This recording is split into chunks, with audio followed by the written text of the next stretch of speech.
Szia! Én Bát Alex vagyok, és ebben a videómban szeretném neked bemutatni, hogy miként is működik a bankroll management, a bankroll táblázat. Pláne akkor, hogyha szerencsés helyzetben vagy, és van Excel táblázatod, és nem papír alapon írogatod, akkor könnyebb is az összesítés, a számolás, és jobban átlátod a dolgokat. De még mielőtt ebbe belekezdenénk, szeretném felhívni a figyelmedet a felelősségteljes játékra, ami nagyon fontos és elengedhetetlen a sportfogadásban. A másik elengedhetetlen dolog viszont a bankroll management, mert nélküle egy átláthatatlan katyvasz lesz az egész, és nem fogod tudni uralni sem a tétrakásodat, sem azt, hogy is állsz valójában, akár ebbe a hónapba, akár ebbe az évbe. És én ezt szeretném most neked bemutatni, hogy hogyan tudod átláthatóvá tenni mindezt. Na, nézzük is a táblázatot. Hát így néznek ki maga a táblázat. Ugye itt fölül, itt az alaptőke, ugye ez az az összeg, amit már Facebook posztokon láthattál a csoportomban. Ez az az összeg, ahol meghatározzuk, hogy mi mekkora összeget szánunk erre a célra. Nekünk most a példa statuálás miatt egy magasabb összeggel fogunk kezdeni, és itt jól látod, hogy picit visszamegyek. Jól látod, hogy minden egyes nap külön meg van adva. Ezekre majd kitérek, hogy miért van, és hogyan kell tölteni. De én ide leghátulra helyeztem el, mert a legritkább esetben kelljen befizetnünk, de minél többet kiutalni. Mi most ugye mondjuk január 1-én vagyunk, január 1-én én azt mondom, beteszünk 100 000 forintot. Itt most ez jól meg is jelenik, hogy én az első nap, és itt abban van a lényeg, hogy itt napokra van szedve. Tehát, hogyha te mondjuk elveszíted a 100 000 forintodat, és mondjuk itt 9-én is beteszel mondjuk 100 000 forintot, akkor ez az összeg itt a bal felső sarokban jól látható, hogy 100 000. Most én az egyik 100 000-et kitörlöm, és amint láthatod, az alaptőkéd visszacsökkent 100 000 forintra a 200-ból. Tehát egy szummázó függvénnyel kapcsolatban van a két cella egymással, tehát gyakorlatilag csak a befizetési összeget kell beírnod, meg a kiutalási összeget. Na de akkor nézzük is tovább a táblázatot, visszamegyünk a táblázat elejére. Ugye akkor itt már az említett alaptőkénk megvan. A bankról ugye az összeg, ami rendelkezésünkre áll a nyertes szelvények után, vagy a vesztes szelvények után. Ez az összeg az, ami rendelkezésünkre áll. Illetve ez le fog csökkenni akkor, amikor megrakunk egy tétet. Amikor megraktuk a tétet, az a tét már nem számolódik bele a bankba, mert azt most a játék ideje alatt kivonjuk a forgalomból, mert az egy futó esemény, azt még nem tudjuk, hogy nyertes lesz vagy vesztes, ezért azzal a pénzzel nem számolunk. Tehát mindig az aktuális összeg tétmegrakás után, vagy nyereményfelvétel után, ami összeg a rendelkezésünkre áll, az a mi saját bankrollunk. Ugye a profit itt kiszámolja automatikusan az Excelünk, hogyha rögzítünk mindent becsülettel, mindent kiszámol. A megtett tétek után a teljes aznapi nyereményünket kiszámolja, a kettő között kivonja a különbséget, és ezt ide írja profitként. Ez azt jelenti, hogy nap végén mondjuk a 100 000 helyett, ugye az az alaptőkénk, a 100 000 helyett mi 130 000 forinttal zárunk, akkor itt 30 000 forint fog megjelenni. Most egy gyors példa statuálás miatt ide a nyereménybe beírok 30 000 forintot, és hogyha meglátod, rögtön a bankrollunk 100 000 forintról fölugrott 130-ra. Viszont az alaptőke ott maradt 100 000 forinton. Az nem mászik sehova. Nekünk ennyi pénzünk volt, amit ráfordítottunk. Ez azért lényeges, mert amikor egy sportfogadási oldalon megnézed az úgynevezett marginodat, ami a veszteségeidet és a nyereségeidet szembeállítja egymással, egy teljesen más összeget kapsz, mint mi. Itt, hogyha nyertünk most 30 000 forintot, a sportfogadási oldalon, a veszteség oldalon, ha mindent elbuknánk, te 130 000 forintot látnál a veszteség oldalon, míg itt a táblázatod alapján neked csak 100 000 forint a veszteséget, ha mindenedet elbukod, hisz te csak 100 000 forintot használtál. Viszont a sportfogadási oldal azt is rád vetíti, mint veszteség, amit a profitból buktál el. Hát de ha a profitodból buksz, akkor igazából nem buktál semmit, mert neked a ráfordításod 100 000 forint volt, és nem 130 000 forint. Ez nagyon nagy különbség. Főleg, amikor már több éve csinálod az egészet, és abból próbálsz egy statisztikát összeállítani. Ez abban az esetben egy nagyon lényeges momentum, mert ezért nem tudja senki, hogy is áll valójában, és mekkora vesztesége van, vagy mekkora nyeresége. Mert egy fals adatból dolgozik, mert mindjárt megnézem én az oldalon, mindjárt megmondom én neked, és akkor rájössz, hogy vagy túlságosan magas a nyereséged, vagy túlságosan alacsony. És ez egyik sem jó ahhoz, hogy te a pénzügyedet tisztán lásd. Én ezért találtam ki ezt a táblázatot, mert nekem ezzel problémám volt. És úgy ítéltem meg, hogy én tisztán szeretnék látni, és ezért alkottam meg ezt a táblázatot. De ez csak egy kis kitérő, hogy megértsd, hogy miért is jó, hogyha pluszban van ez a táblázatrögzítés. Na de most akkor ezt kitöröljük a 30 000 forintot. Ugye általában a bankunk 1 és 3% között használjuk a téteket. Ugye a százalék alapú fogadás az arról szól, hogy meghatározod, hogy hány százalékos bankrollt használsz, 1-es pont.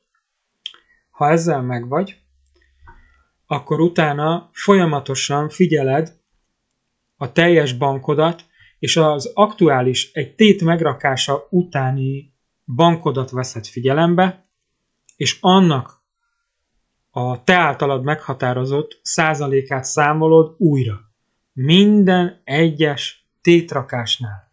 Minden egyes nyereményt, amit nyersz, vissza hozzáadod a bankodhoz, és újra kalkulálsz, és újra kalkulálsz, és újra kalkulálsz. Ha ezt képes vagy megcsinálni, sokkal hamarabb tudsz fölfele menni, viszont sokkal lassabban buksz lefele, amikor egy negatív szériához érkezel. Hogy is működik ez a valóságban, most ezt szeretném neked megmutatni, hogy tisztán láss. Na nézzük is meg. Most még az elején ugye tiszta lappal indulunk, van 100 000 forint alaptőkénk, mivel még nem raktunk semmit, így a bankrólunk is csak 100 000 forint. És természetesen nulla a profitunk. Előző évről nem hoztunk semmit, ennek is lesz jelentősége, mert ha én ide most az előző évről azt mondom, hogy 25 000 forintot mi hoztunk, akkor ha jól megfigyeled, ezt hozzáteszi a te bankodhoz. Tehát automatikusan, ha előző évről egy adott összeget te hoztál, és azt mondod, hogy még nem utalsz ki, hanem még ezt tovább göngyölíted, akkor így tudod. Viszont így ezáltal ugye magasabb a bankrollod, de te csak 100 000 forintot tettél be, ami bent van pénzed, az szerencsés esetben az egy profitodból származó összeg, tehát te még mindig csak 100 000 forintot fordítottál a sportfogadásra. Ami fontos még, hogy mennyire összefüggésben vannak a cellák egymással. Ugye itt most 125 000 forint a bankunk. A következő hónapra, hogyha én ezt most nem utalom ki hónap végén, most engedd meg, hogy nem gördülök oda hátra a kiutalási részhez, de hogyha én nem teszem meg a kiutalást, hanem azt mondom, hogy én még tovább játszanék, hogy minél magasabb tétet tudjak rakni, akkor, ha rákattintok a februári hónapra, akkor mit is látunk? Az előző hónap összege 125 000 forint, tehát mi a bankot 125 000 forinttal kezdtük, viszont mivel én ebben a hónapban, azaz februárban nem fordítottam semmit sportfogadásra, így ezáltal már 0 forint a február havi alaptőkém, mert hogy február hónapban nem szántam pénzt a sportfogadásra, hanem a bent lévő összegemet használom. Innentől kezdve csak 100 000 forintom van, amit elbukhatok. Az összes többi az a profitomból származó összeg, ha azt elbukom, akkor nem buktam semmit. De térjünk vissza a január hónapra. Ugye itt most szándékosan 10%-os tétrakási maximumot hoztam létre, pontosan azért, hogy meg tudjam neked mutatni, hogy ezt egy legördülő ablakból kiválasztva a neked, illetve általad meghatározott százalékot ki tudod választani. Ezt lehet változtatni, de én mindig az 1 és maximum a 2%-os bankrollt szeretem alkalmazni, és mindenkit erre sarkallok, téged is. Úgyhogy most állítsuk is a példa kedvére 1%-ra a bankrollt. Az előző évből áthozottat természetesen kitöröljük. Így visszaérkeztünk ugye a 100 000 forintunkhoz. Nézzük is meg az első napunkat. Ugye itt van egy oszlop a megtett occoknak, tehát amit összeraktál szelvényt, lehetőség szerint minél kevesebb dolgot egyberakva, de semmi szín alatt nem javaslom, hogy 2 meccset összerakjál. Még a 2 meccsre azt mondom, belefér, de én sose szoktam javasolni. Inkább egy meccsen belül egy fogadás építést alkalmazzunk, 2-3 opcióval, és abból hozzunk ki egy duplázó fölötti oddszot, mint összerakjunk 2 meccset. Most itt csak a példa kedvéért teljesen random oddsokat alkalmazunk, 6 darabot. Én egy nap 6 tétrakástól többet nem javaslok. Én ezért is csak 6 darab téttel fogok itt példát mutatni. Nyilván, ugye mivel 31 napunk van, itt jól látható a bal oldalon, ugye 31 lehetőségünk lenne, de mi ezt nem fogjuk soha kihasználni. És neked sem javaslom. Na de nézzük is meg az első napot, mondjuk, hogy tevődne össze, ha nekem most 100 000 forintom van, és tenném az első tétemet. Meghatároztam, hogy én egy 2,25-ös oddszot alkalmazok, ez egy gyönyörű duplázó odds, majd a tétet meg kéne határozni. Na most itt jön a tét meghatározásnál, hogy én nagyon érzem ezt a meccset, én most rárakok 10 000 forintot, 100 000 forintot. Van, aki 1 milliót. Ki mekkora pénzzel tud gazdálkodni. És itt jön be a képbe a bankról. És itt jön be a maximum tétrakásnak a cellája, amit folyamatosan figyelünk. Most 100 000 forintnak az 1%-a 1000 forint. Ezt ő automatikusan kiszámolja, tehát ezt az összeget rakhatod. Ez a maximum, amit rakhatsz. De eldöntheted, hogy esetleg kevesebben rakod. Ez már rajtad múlik. De semmi szín alatt 1000 forinttól többet nem rakunk. Ha bankrolt szeretnél alkalmazni, tilos. Itt a max összeg, meg van határozva, ettől többet nem, maximum kevesebbet. Ha nem érzed teljesen biztosra a tippet, akkor nem raksz rá 1000 forintot, hanem 900-at, 800-at, 500-at. Ez már rád van bízva. De maximális tét az 1000 forint lehet.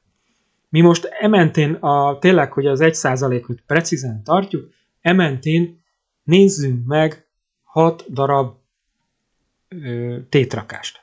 Így az első tétem 1000 forint lehet, és mielőtt még rányomnék az Enterre, itt ezt nagyon figyeld a bal felső sarokba, és itt is hagyom az egeret, és megnyomom az Entert, és abban a másodpercben, ahogy lenyomtam, hopp, rögtön lecsökkent a tétrakásom 990 forintra. Itt jelen esetben azért pirosodott be mind a kettő, még egyszer kitörlöm az 1000 forintot, látod? Itt sárga, itt zöld. Abban a másodpercben, ahogy én lenyomtam, és beírtam az 1000 forintot, abban a másodpercben pirosra váltott. Miért is? Hát figyeljük meg. Van egy alaptőkénk, és bezuhant a pénzünk az alaptőke alá. Azaz, most már hatalmas nagy kockázatban vagyunk, mert az a pénz, amit fogadásra szántunk, az alá esett a pénzünk. Nyilván nem 1000 forintnál van jelentősége, hanem mondjuk, amikor már 50 000 forinttal lejjebb csökkent a pénz. És itt automatikusan pirosra vált. A következő, ami fontos, hogy itt a várható nyereményet ő automatikusan kiszámolja. Neked annyi a feladatod, hogy a megtett oddszot, a megtett tétet, és miután zöldül a tipp, beírod, jó esetben, hogy zöldül a tipp, beírod a 2250 forintot, amit nyertél. De nyilván egyes sportfogadási oldalak, ilyen irodák, ugye eltérő, van, aki fillérrel is számol, van, aki kerekösszegekkel számol. Itt szándékosan nem neveznék meg irodákat, mert nem vagyok senkinek a reklámozója. De az tény is való, hogy vannak irodák, akik a fillérekkel is számolnak, így 1-2 forintos eltéréseid lehetnek, de azokat annyi engedett, hogy ott a felkerekítést, hogy kijöjjön a sportfogadási oldalon látott összeg és stimmeljen a bankrollod az Excel táblába, azokat az egy-egy forintokat, azt természetesen hozzá lehet kalkulálni egy adott fogadáshoz. Azt te döntöd el, hogy melyikhez. Csak hogy a fillérrel jól tudjál gazdálkodni, és kijöjjön pontosan az összeg, ezért célszerű néha mondjuk a 2250 forint után egy 1 forintot beütni. De ezt szabadon választod, hogy melyikre. Na de nézzük is meg, nyert a tippünk, gyorsan be is írjuk, hogy 2250 forint. Itt rögtön már rá látod is, hogy zöldre váltott a cella, pontosan azért, hogy külön tud választani, hogy nyert a tipped, vagy nem. Ha nyert, zöld, ha 0 forintot írsz be, mert ide 0 forintot fogok beírni, akkor láthatod, hogy pirosan marad. Na de most még ezt a két összeget töröljük is vissza. Itt csak azt akartam bemutatni, hogy itt szintén a cella színváltást hajt végre egy bizonyos összegtartomány alatt, összegtartomány fölött. Na nézzük is meg, hogy nincs időm megvárni, míg kiderül, hogy ez nyer, vagy nem. Rakom a következő tétet, látom, 990 forinttal rakhatok.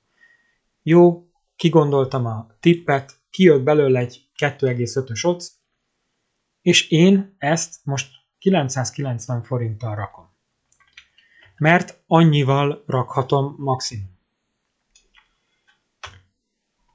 Így rögtön ki is rajzolódik, hogy összeszorozta, és 2475 forint jött ki. Most itt jól látható alul, mivel most már van két eredményünk, így jobban tudom neked mutatni, összesíti az február, illetve január 1-én az összes tétedet, amit aznap ráfordítottál, azt itt összesíti. És jól látható, hogy mivel még a nyeremény oldalon nem írtunk be semmit, egyelőre itt ki van pirosodva, és negatívként szerepel, mivel 1990 forint ráfordításunk volt, és semmilyen bevételünk nem volt, ezért a profitunk 1990 forint negatívként, és 100%-osan negatívban vagyunk a bankról szerint. Azaz ez a ROI, ez tulajdonképpen a tétmegtérülés százaléka, a ráfordításunknak egy százaléka, ami jól láthatóvá teszi, hogy mennyire vagyunk nyereségesek ezen a napon. De természetesen itt alul a havi lebontásban ezt összeszámolja. Ugyanígy a havi bontásba összeadja, hogy egész hónapban mennyi tétet fordítottál sportfogadásra, és ebből mennyi nyereményed volt. És ennek a kettőnek az összegét határozza meg itt, folyamatosan egész hónapban összeadja, hogy mennyi profitot termeltél. Itt külön napi bontásban ugye szintén meghatározza a profitodat. Most látod, 1990 negatív profitban vagyunk, azaz veszteségesek vagyunk most majd 2000 forinttal. Itt ugye jól látszik, hogy ez a nap idáig veszteséges. Viszont, ha újra csak a példa kedvéért beírom a 2250 forintot, így rögtön 260 forint volt a napi profitunk, és a havi profitunk is szintén így ezáltal fölemelkedett 260 forintra.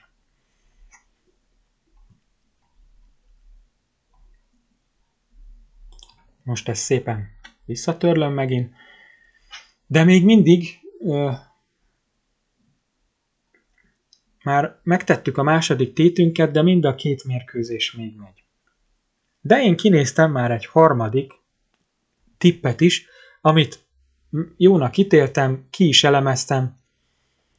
Lássuk meg, hogy akkor most mennyivel rakhatom. Jól látható, hogy a maximum tétem 980 forint. Nyilván itt ez most 10 forintos eltérés, viszont ha a bankod már olyan szinten van, hogy a kezdő téted 5000 forint lehet maximum, ott már azért bizony jelentős különbségek tudnak lenni.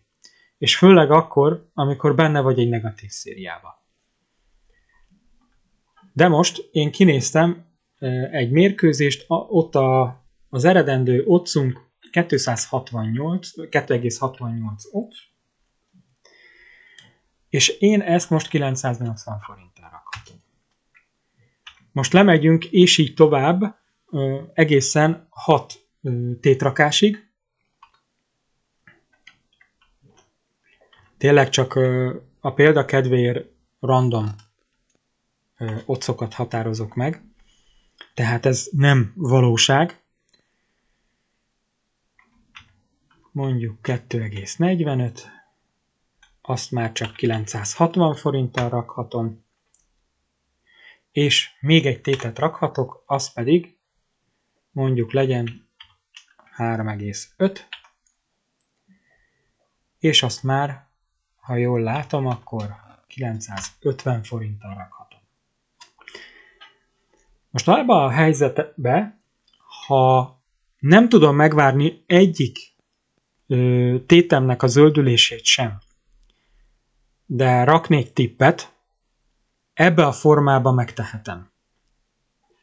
És csak azzal az összeggel, ami itt meg van határozva. Ha fejbe tudsz számolni, akkor megteheted úgy, hogy a fogadó irodánál, ami bent van pénzed, abból folyamatosan újra számolod az 1%-ot, de nem javaslom, mert ez így sokkal kezelhetőbb, bár kicsit több az adminisztráció vele, de valljuk meg őszintén, nem sietünk sehova. Mindig azt szoktam mondani, és a mottom is ez, hogy a sportfogadás az nem sprint, hanem maraton. Tehát nem szaladunk sehova. Megpróbálunk egy kiegyenlített, mint a maraton futásnál, egy kiegyenlített tempóba beállni, és azt hozni. Nyilván van egy emelkedő, akkor csökken az energiaszintünk, van egy lejtő, akkor egy kicsit megnövekszik. Ugyanez mutatkozik a sportfogadásban is, csak itt egy nyereségesebb, illetve veszteségesebb szériáról beszélünk, de az elmélet ugyanaz. Ezért szoktam mindig mondani ezt mottóként, és ezt vallom is. No, tehát, hogy visszatérjünk és visszakanyarodjunk a témához, ugye itt egyik tippünknek az öldülését sem tudtuk megvárni, hogy megrakjuk a következő tétünket. És így ugye folyamatosan minden egyes tétrakásnál csökkent és csökkent és csökkent és csökkent a tétünk. És látható, hogy így 6 darab fogadás esetén 5850 forintot fordítottunk rá. Na most ezt az 5000 forintot van, aki nyilván összerak 5-6 meccset, és akkor jaj, de jól mutat, 5000 forintból 100 000, wow, én nagyon jó vagyok, és ezt nagyon érzem ezeket a meccseket, de mindig az 6-ból vagy az 5-ből mindig egy meccse elmegy. Itt meg jó esetben, ha szerencsénk van, akkor ha a 6 eseményből 3 bejön, akkor profittal zárunk. De nézzük is ezt meg, és szándékosan a legkisebbeket fogom neked kihozni nyertesként, a legkisebb téteket. Az 2352, és itt 3000. Úgy. és ugye ez 0, ez elbukott, és ez szintén elbukott. Na most itt jól látható, hogy annak ellenére, hogy bár nem volt 100%-os a napunk, és itt összesítve is van, hogy 6 darab tétünk volt, és abból csak a nyertes tipp 3.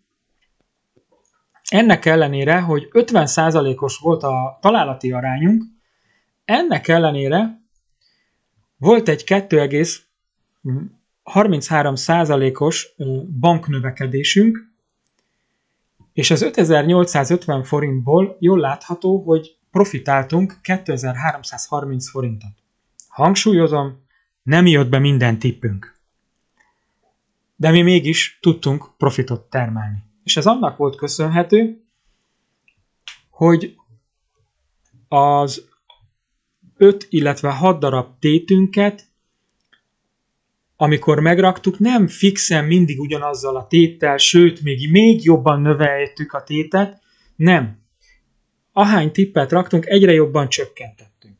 Még egy dologra lehet odafigyelni ezzel kapcsolatban, hogyha egy időben raksz meg legalább 2 vagy 3 eseményt, akkor ha arra figyelsz, és itt tudatosan raktam így össze, ha megfigyelted, az első oddszom egy alacsonyabb, a második oddszom már egy magasabb, és a harmadik volt a legmagasabb.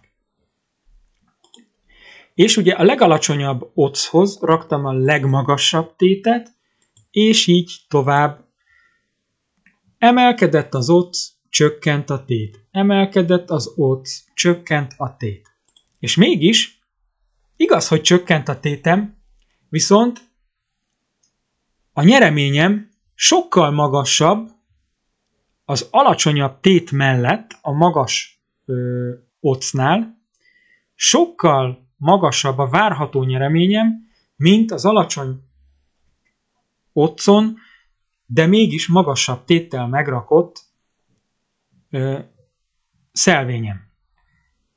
Mert ugye átfedéssel vannak ugye egymással. Ez miért is jó? Hát azért, mert hogyha ez a két eseményem elmegy, az 1990 forint, viszont ez az eseményem bejön, akkor már profitáltam. És 3 szelvényből csak 1 darabom jött. Nyilván ugyanez a felállás, hogyha fix téttel dolgozom, akkor is,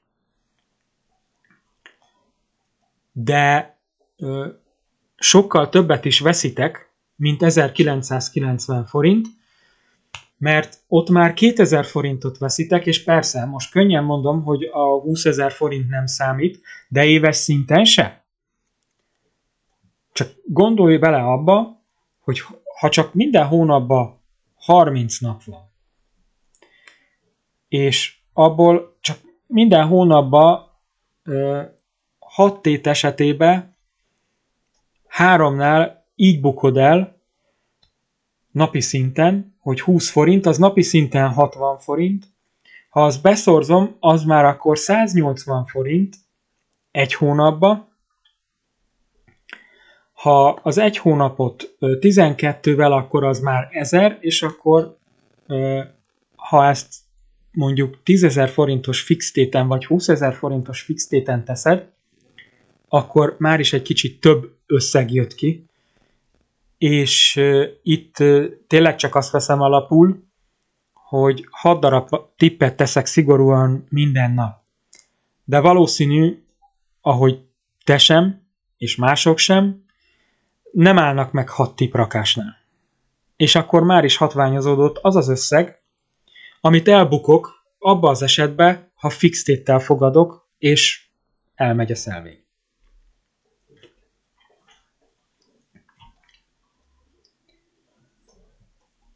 De most nézzük meg azt az esetet, amikor most kitörlök itt minden lehetőséget, az oddszokat bent hagyom, mert ugyanezeknél az oddszoknál járva, először is azt nézzük meg, hogy ugye ebben az esetben 2330 forint volt a profitunk. A ROI, azaz a befektetés megtérülésünk nagyon jó, államszerű, majd 40%. Na de akkor most nézzük meg, hogy mi történik akkor, hogyha sikerül megvárnunk két szelvény között, hogy az első és a második között, hogy zöldüljön.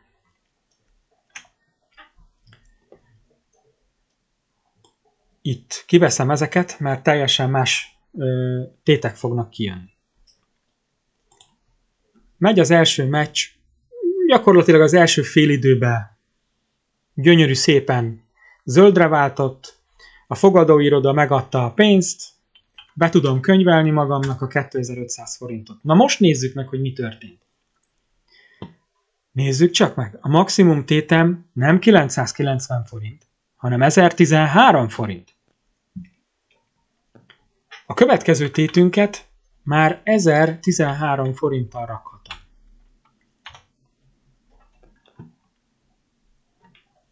És az is sikeresen vette az akadályt, és nagyon hamar, még a második félidő előtt, még az első félidő lefújását megelőzően, ez is szépen zöldre váltott nekünk.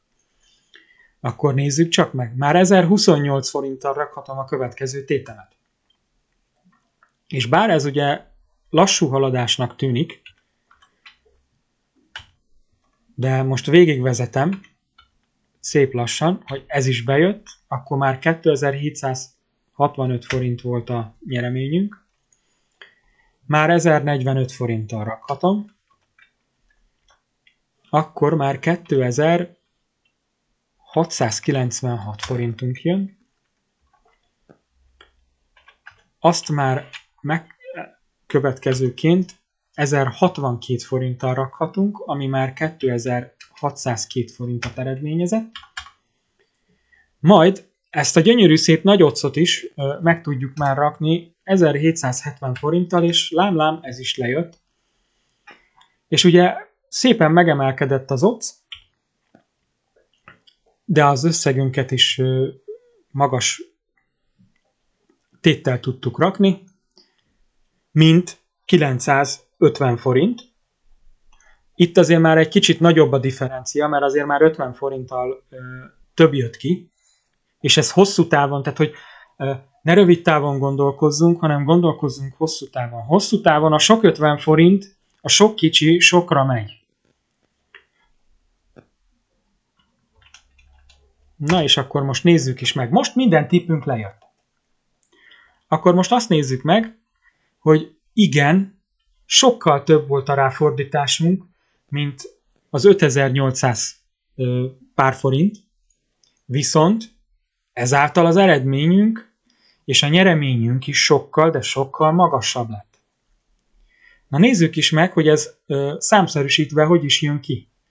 Így a profitunk nem 2330 forint, hanem 10.391 forint. Ja, és ám bár úgy tűnt, hogy csak pár forinttal, ilyen 10 meg 20 forintokkal tudtunk nagyobb tétet rakni az 1000 forint fölött, de nézzük csak meg. Hát mekkora különbség van a 10.000 meg a 2200 forint között? Hát óriási. És itt jön be a képbe, amit mondtam, hogy ezért jó, hogy nem fix tétet használunk. Majd most mindjárt levezetem neked fix téttel is, de most még egyelőre maradjunk a 6-ból 3 tippünk jött le, meg a teljes nyeremény úgy, hogy meg is tudtuk várni.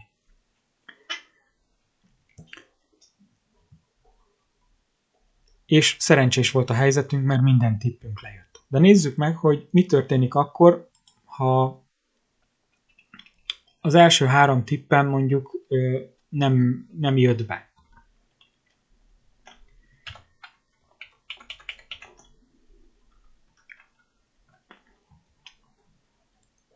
Az első tippem után, hogy nem jött be a szelvény, 990 forinttal rakhatok. Ezt akkor már nullázom is. A következő tétem ezáltal ugye a 980 forint, és az sem jött. Utána már csak 970 forinttal rakhattam, az már 2503 forintot eredményezett,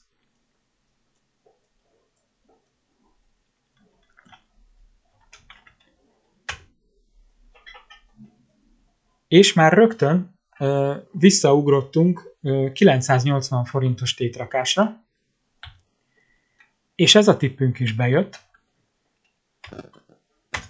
és így 3 bukott fogadás után és 2 nyertes szelvény után újra 1000 forinttal rakhatjuk a következő tétünket. Ilyen gyorsan a negatívból visszakerültünk pozitív irányba. És így ugye megrakhatjuk a szép magas otcunkat 1000 forinttal, ami lejött.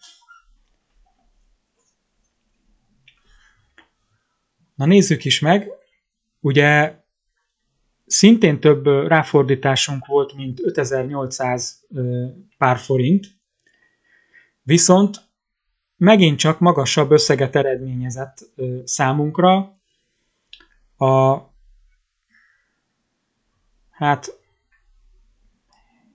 8100 forint volt talán, és ennek eredményeként nem 2330 forint volt a profitunk, és nem éppen, hogy majdnem csak elértük, de mégse a 40%-os eredményráfordítást, hanem túl is mentünk a 40%-on. És ugyanúgy 50% volt a találati arányunk, de mégis az egymást követő szelvényeknek a nyertes vagy vesztes kimenetelét meg tudtuk várni, és ez alapján tudtuk a csökkentett vagy az emelt tétet rakni, és ebbe van a lényeg, hogyha folyamatosan sikerül nyertes szelvényeket eredményezned, akkor mindig folyamatosan magasabb tétet rakhatsz. Mert a bankod megengedi. Míg, hogyha mindig 1000 forinttal raksz, akkor egy kicsit lassabban haladsz fölfele, mint hogyha százalék arányban próbálod a téteket rakni, és ahogy emelkedik a bankod, annak tekintetében emeled a tétrakásodat is, és így mindig gyorsabban és gyorsabban haladsz fölfele. És ezért fontos, és ezért javaslom mindenkinek a százalék alapú fogadást.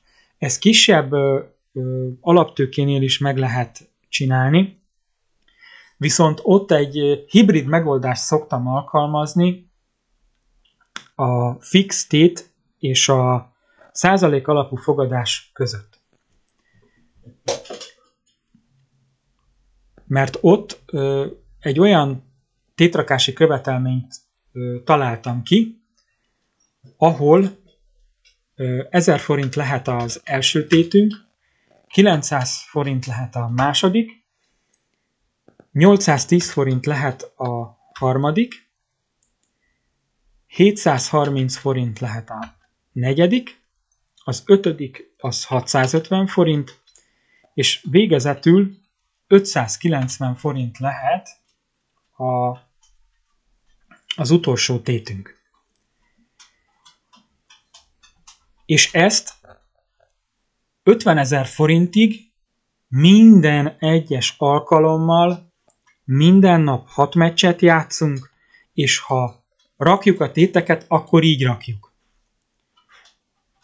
Viszont, hogyha meg tudod várni az egyik meccset a másiktól, akkor tehát, ha az első meccsem zöld lett, akkor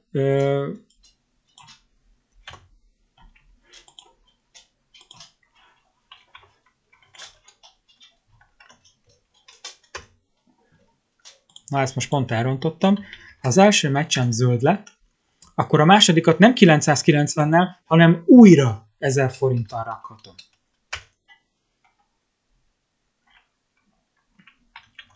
ha az nem jött be, akkor most a 990 forint, nem, a 900 forintot alkalmazhatom. De ez sem jött be, akkor utána a 810 forintot alkalmazhatom, de ez már szerencsés módon bejött. Így a tétemet az eggyel fölötte levő téttel, azaz 900 forinttal rakhatom. Az is bejött, és mivel ezt elrontottam. És mivel két egymás követő tétem ismételten zöldre váltott, így újra 1000 forinttal rakhatom a következő tétet. Na nézzük meg most mi jött ki. 5610 forintot fordítottunk rá. Ez jóval kevesebb, még attól is kevesebb, mint amit 100 000 forint esetében százalék alapú fogadásban megtettünk. Viszont cserébe igaz, nem 6-ból 3 tippünk jött le, hanem 6-ból 4, viszont így is szépen gyarapodott a pénzünk, és jóval gyorsabban gyarapodott, mint hogyha nem tudtuk volna megvárni az egymás után következő meccseket, hanem kinézem mondjuk az 5 órási meccseket, és ha 6 darabot rakhatok ma, akkor mindegyiket a 4 órási meccsekre rakok. Tehát próbáljuk meg elosztani, hogy 2-3 meccsenként tartsunk 2 órás szünetet.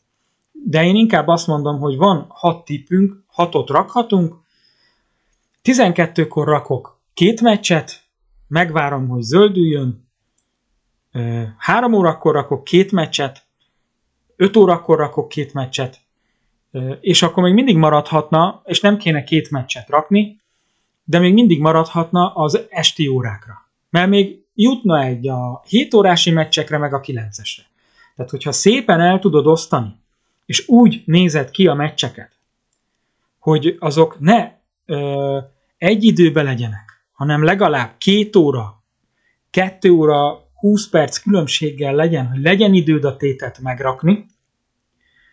Tehát először is az első meccsednek legyen ideje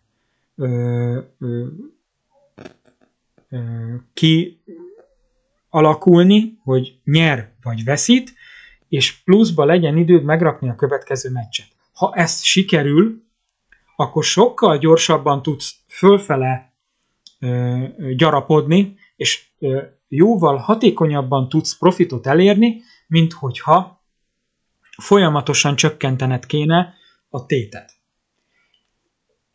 Ez így jól látható. De erre hoztam is egy ábrázolást, hogy itt jól látható a bal oldalon, hogy itt ezeknél nem tudtuk megvárni, és folyamatosan csökkenteni kellett a tétünket. És ugye 2970 forintból elértünk 7354 forintot, azaz 4380 forint profitot. Itt a másik esetben szándékosan szürkével hagytam, hogy látod, ugyanazokban az időpontokban én kihagytam. Nem akarok mindenáron fogadni. Tehát ha ezt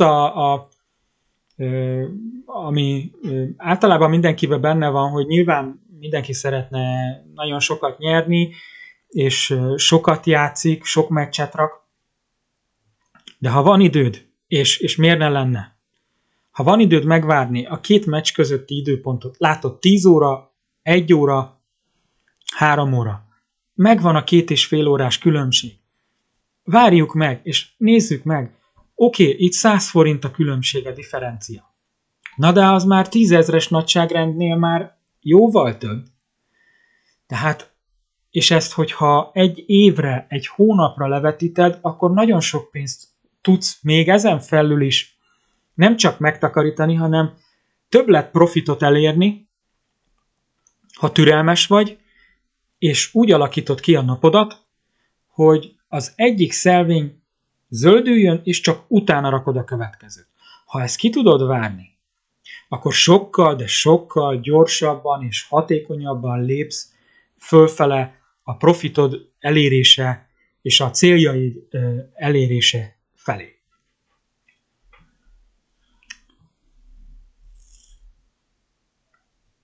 De visszakanyarodva ide, itt még gyorsan egy-két napot így ábrázolnék most hasonló összegekkel és hasonló tétrakásokkal, viszont eltérő nyereményezéssel. Mondjuk itt csak 2 napunk legyen, ahol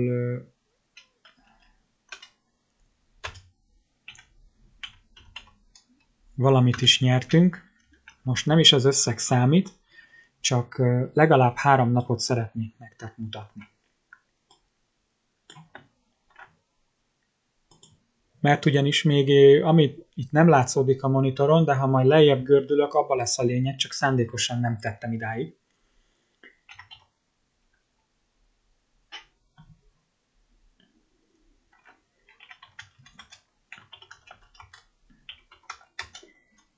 Most csak nagyjázva írom az összegeket, hogy minél gyorsabban végezzek vele. No, itt azért már 3 napnál ez egészen szépen ki fog rajzolódni, amit mutatni szeretnék. Egyrészt ugye a hónapunkat 100 000 forinttal kezdtük. Az első napunkon ugye 104 000 forintra szépen fölment a bank, és ez itt jól látható, hogy a nap végén, az első nap végén ennyi volt. A második nap végén láthatod, hogy itt hoppá-hoppák sokkal kevesebb van, de miért is? Hát azért, mert ott elbuktunk, a profitunkból csökkentettük a profitunkat 765 forinttal. Itt a visszaelemzésnél meg tudom nézni, ja persze ez azért volt, mert kevesebb szelvényém jött be, és így egy kicsit nem voltam olyan hatékony, de ez itt jól látható, visszanézhető, hogy ja, igen, a 6 tippből csak 2 jött. Igen, hát itt csak 33%-os volt a találati arányom, és ezáltal a ROI-om, ami ugye a tétráfordítás, hatékonyság, az ugye lecsökkent drasztikusan. Ám a következő nap valami jó volt, mert mind a 6 tippem lejött, tehát 100%-os volt a találati arányom, ami azért elég ritka, hogy tényleg minden tippünk bejöjjön, de néha vannak ilyen napok. A ROI-om rögtön fölugrott 127%-ra, és ugye a bankom is rögtön a 103 000 gyenge nap után rögtön fölugrott 110 000 forintra. Itt lefele azért van mindvégig 110 000 forint, hisz ugye itt nem volt semmi, és ez a legutolsó napunk, és mindig azt veszi alapul a számítás. Viszont jól látható, hogy százalékosítva is, hogy a bankunk hogyan csökkent, illetve hogyan nőtt. Jól látható, hogy az első nap 4,43%-kal nőtt a bankunk, majd volt egy kis differencia, mert visszacsökkentünk, de szerencsére még az 1%-ot se érte el a bankunknak a csökkenése, így viszonylag elkönyvelhetjük, hogy jól zártuk a napot, mert a veszteségek ellenére sikerült megfékeznünk a túlzott csökkenést. Majd utána jött egy tökéletes napunk, ahol 100%-os volt a találati arányunk, 6,92%-kal az előző naphoz képest, mert ez mindig az előző naphoz képest viszonyítja, sikerült elérnünk egy 6,92%-os profitemelkedést, ami fantasztikus eredmény, és a ROI-unk is gyönyörűen emelkedett, és itt látható, hogy ebben a hónapban a veszteségek ellenére is 64,41% ebben a hónapban idáig a tétmegtérülésem, és nagyon jól gazdálkodtam idáig. Nyilván nem lesz minden nap ilyen gyönyörű, meg minden hónap sem. De itt az a lényeg, hogy ezt az összeget ne kelljen emelni. Azáltal, hogy be kell tenni újra és újra.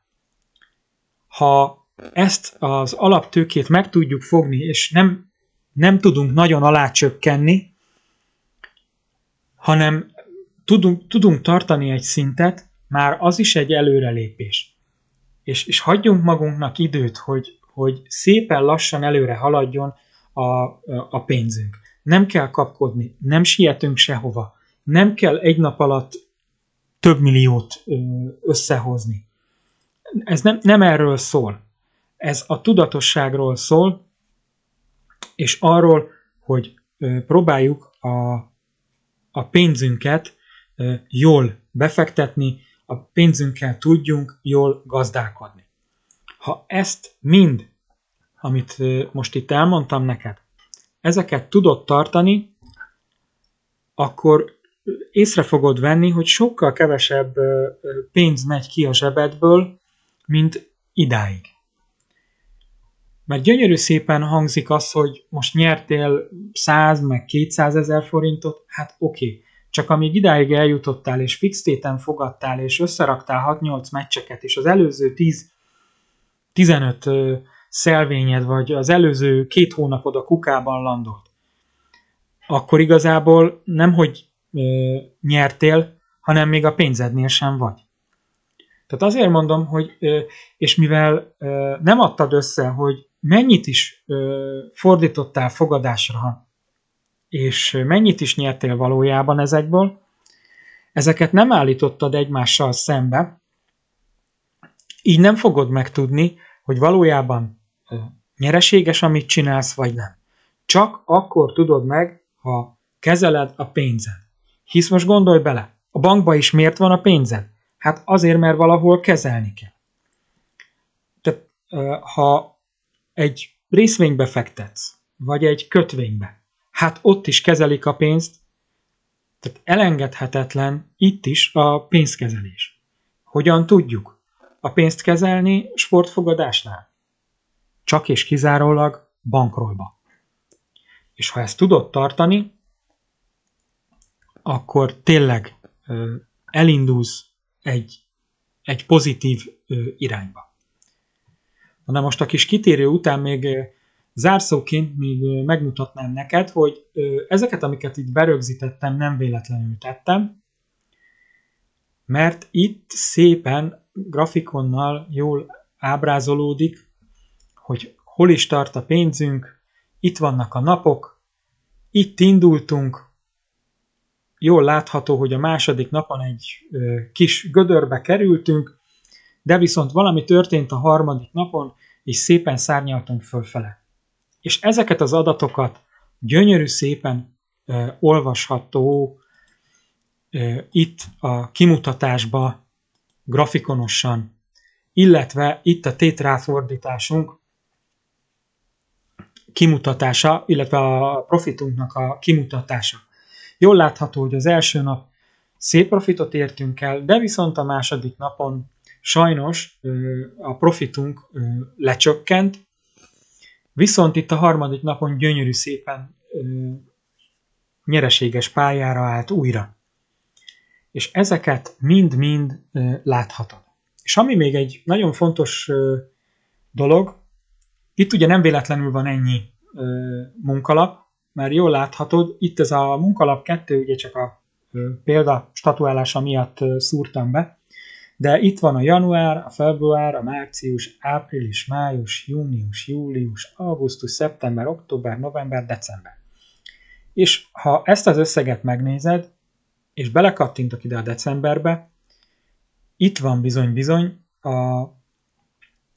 az előző hónapok, az előző 11 hónapnak az átgördített pénzösszege, amit nem utaltam ki, az mind-mind megjelenik. és azzal is számol a rendszer. Na de nézzük is meg, hogy még ezen felül milyen fontos funkciója van a táblázatnak, az összesítés. Itt az összesítésben bizony-bizony napokra bontva a hónapoknak a profitja és a bank növekedése, illetve csökkenése itt kirajzolódik. És ezt mind-mind külön havi szinten láthatod a grafikonokat, és jól ki fog rajzolódni. Nyilván nem az első hónap után, hanem inkább december végén, amikor ezt megnézed, majd rá fogsz jönni, hogy de jó erre ránézni, hogy micsoda átíveléseken mentem keresztül, és micsoda növekedéseket értem el, vagy mit csináltam rosszul, vagy januárban, ott jövő évben figyeljek oda, mert az idén ott nem sikerült jól. Ott sok volt a veszteségem, mert sok volt a lefele ívelés. Legalább úgy, mint a tőzsdén, pontosan ugyanúgy láthatod a grafikonokon, hogy hol vannak az áttörések, a kitörések, és hol vannak a csökkenések.